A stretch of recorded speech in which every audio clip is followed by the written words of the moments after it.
Destroy that porn! Destroy that porn!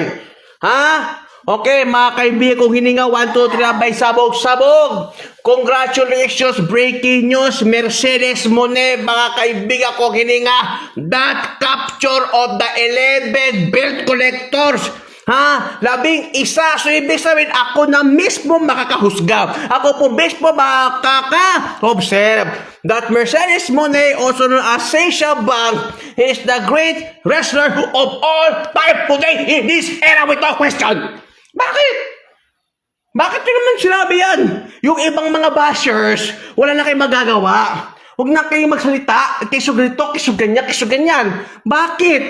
Pag 11 belts yan, greatest na yan. Wala na makakapantay doon.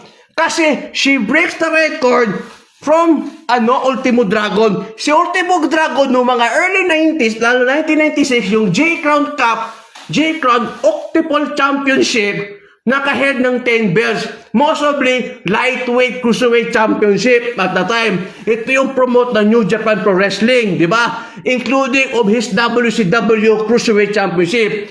Hindi naman siya heavyweight champion, pero okay na rin kasi 10 belts sapat na. He's more than that heavyweight champion. He's more than that main eventers. Si Mercedes Moné, 11. Ibig sabihin, magaling palang babae. Yun ang dapat. Ano na? Kasi, interim ang naka-captured lang siya, yung Ring of Honor Women's Champion. Ano siya, parang Ring of Honor Pure Women's Championship yata yon, yung mid-carder na Ring of Honor. Now, remember, the Ring of Honor are also owned by AEW's Tony Khan.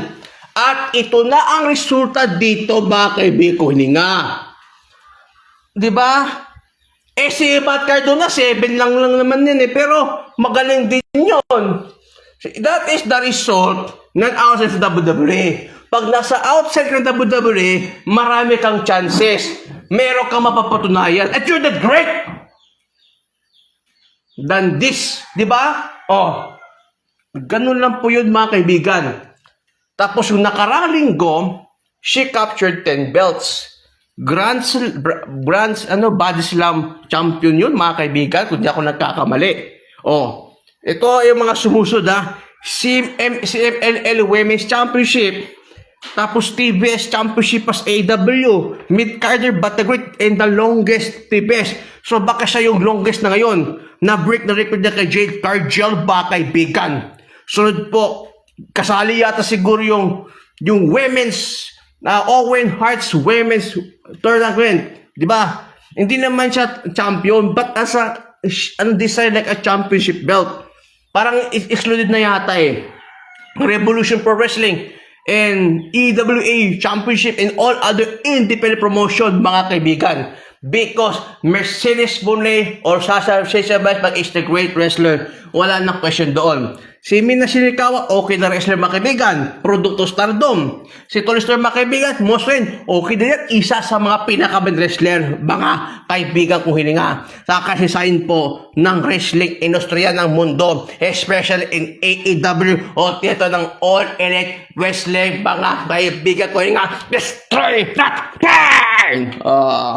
Sabi ko nga sa'yo nandyan yung destroy the porn. Ito, papaliwanag ko sa'yo kung bakit ako nandito. Kasi yung isa, hinahide ko lang to. I'm just hiding because, alam mo na, di ba? Hindi pa ako makapag-desisyon to sacrifice this channel because maraming kalaban tungkol sa immoralidad. Dinamay niya ako di ba? Hindi ako papatalo, natatalunin kita. Simple lang yan. Ngayon, maraming mga nakarang linggo, maraming umaalis sa WWE. Especially Evolve. Mga 4 yun. Bakit ba? Para sa akin, mga kaibigan, it's because of low creative. Hindi mga napaka-approach. Hindi mga napaka-booking. Although may championship